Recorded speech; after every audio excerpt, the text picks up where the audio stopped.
In 399 before the Common Era, the renowned Athenian philosopher Socrates faced trial, an event that would ultimately lead to his execution. He stood accused of grave charges against the city of Athens. This pivotal trial occurred soon after Athens' devastating defeat to Sparta in the Peloponnesian War, which raged from 431 to 404 BCE. The city was in a state of political and social upheaval. Athens, a democracy where adult male citizens were part of the assembly, contrasted sharply with Sparta's oligarchic government. This ideological clash fueled tensions during the war.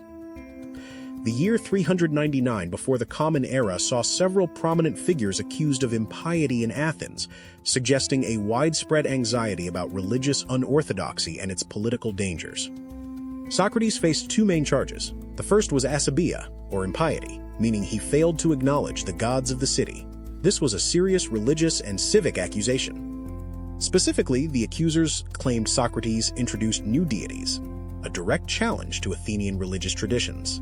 This further complicated his defense against the impiety charge.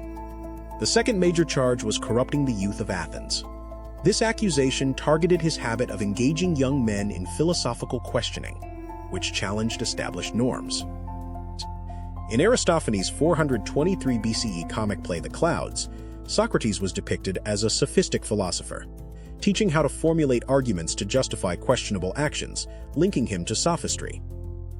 Despite Socrates denying any relation to the sophists, who were considered to have an ambiguous reputation, Athenians associated his teachings with them. This contributed to public distrust.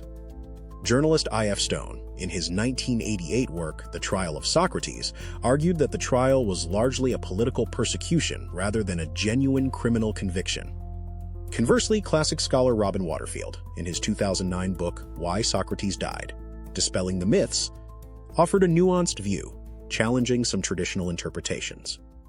More recently, Matt Gatton's 2024 work, The Shadows of Socrates, delves into the heresy, war, and treachery behind the trial, providing further modern historiographical debate.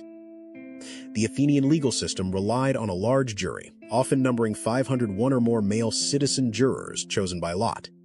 This democratic process determined guilt and punishment. In the Athenian dicasteria, or court, citizens presented their own cases. Socrates, in his defense, refused to appeal to the jury's emotions, instead maintaining his characteristic philosophical posture. Socrates' defense, famously recorded in Plato's Apology, was not one of humility or regret. He eloquently defended his life's mission of philosophical inquiry. Plato's account details Socrates' unwavering conviction that his pursuit of wisdom and questioning others served the greater good of Athens. He refused to compromise his principles. Socrates saw himself as a gadfly to the Athenian state, stinging citizens into examining their lives and beliefs. He believed his role was divinely ordained. He rejected common courtroom tactics, such as bringing his weeping family before the jury to evoke sympathy. Socrates believed doing so would be undignified and undermine justice. After hearing his defense, the jury delivered its verdict. A majority of the dicasts found Socrates guilty of the two charges. The vote count was 280 guilty to 221 innocent.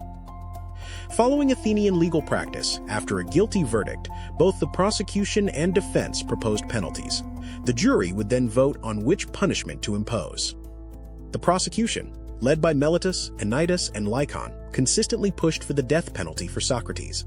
They viewed his influence as profoundly dangerous to Athens. Socrates, famously ironic, initially proposed a counter-penalty. Rather than a fine or exile, he suggested being honored with free meals at the Prytaneum, a privilege for public benefactors. This bold suggestion likely offended the jurors further, confirming their perception of his arrogance and lack of remorse. It underscored his belief in his own innocence and value to the city. After his provocative counter-proposal, the jury voted again. This time, a larger majority, estimated to be around 360 jurors, chose the death sentence over any other option. Even after the death sentence, Socrates remained calm, accepting his fate and asserting his continued belief in critical inquiry. He saw it as a continuation of his philosophical mission. While awaiting execution, Socrates' wealthy friend Crito visited him in prison. Crito pleaded with Socrates to escape, having arranged all the necessary means for his flight. Plato's dialogue Crito recounts this conversation, detailing Socrates' reasoned arguments against escaping. It explores his unwavering commitment to justice and the laws of Athens. Socrates argued that escaping would be an act of injustice, violating the laws he had lived under his entire life. He believed one must accept the judgments of their city. His refusal cemented his belief in an implicit social contract between citizens and the state. By living in Athens, he had tacitly agreed to abide by its laws, even when they condemned him. Socrates' execution was delayed while a sacred ship was dispatched to Delos, commemorating Theseus's legendary voyage. No executions could take place until its return. On his final day, as depicted in Plato's Phaedo, Socrates spent his time discussing the immortality of the soul with his grieving friends and disciples. The method of execution was by drinking a poisonous beverage of hemlock. This was a common and relatively humane method of state-sponsored execution in ancient Athens. Socrates calmly took the cup of poison. He instructed his friends on the effects of the hemlock, maintaining composure until his last breath. His final reported words, as recounted in Phaedo, were, "Crito, I owe a cock to Asclepius. Will you remember to pay the debt?" A testament to his piety and philosophical consistency. Socrates' death had a profound impact on his students, particularly Plato, who dedicated his life to preserving and extending his teacher's philosophical legacy. Modern scholars continue to debate whether Socrates' execution was primarily a political conviction or a religious one. The historical context suggests a mix of factors. Athens' post-war climate was marked by democratic volatility and a desire to restore traditional values, which may have made Socrates' questioning more threatening. Socrates' ties to figures like Critias and Alcibiades, who were associated with the brutal oligarchic regime of the 30 Tyrants, 404 to 403 before the Common Era, also cast a shadow, despite his criticism of them.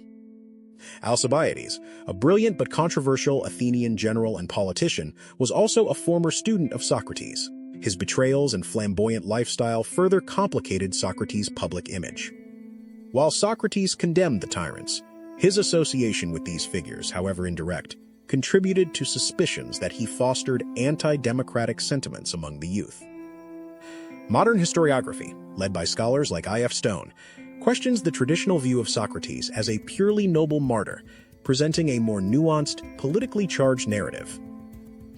Stone suggests that Socrates was more of a provocateur and political troublemaker who deliberately challenged fundamental Athenian democratic principles, leading to his downfall. After its humiliating defeat and the reign of the 30 Tyrants, Athens was desperate to assert its democratic identity and purge elements seen as undermining its stability. Socrates' famous dictum, "The unexamined life is not worth living," encapsulated his philosophy, but also directly challenged the comfortable certainties of many Athenians. The Athenian establishment perhaps feared that Socrates' relentless questioning would lead to instability and dissent, particularly among the impressionable youth. The Socratic method itself, involving persistent questioning to expose ignorance, could be perceived as undermining authority and fostering skepticism towards traditional wisdom. In ancient Athens, religion and the state were inextricably linked. Impious acts were not merely religious transgressions, but also considered treasonous challenges to civic order. Proponents of the political trial theory emphasize that religious charges were often a convenient pretext to silence politically inconvenient figures during times of instability. Conversely, others argue that genuine religious concerns, particularly about the introduction of new deities or disrespect for ancestral gods, were truly felt by segments of the Athenian populace.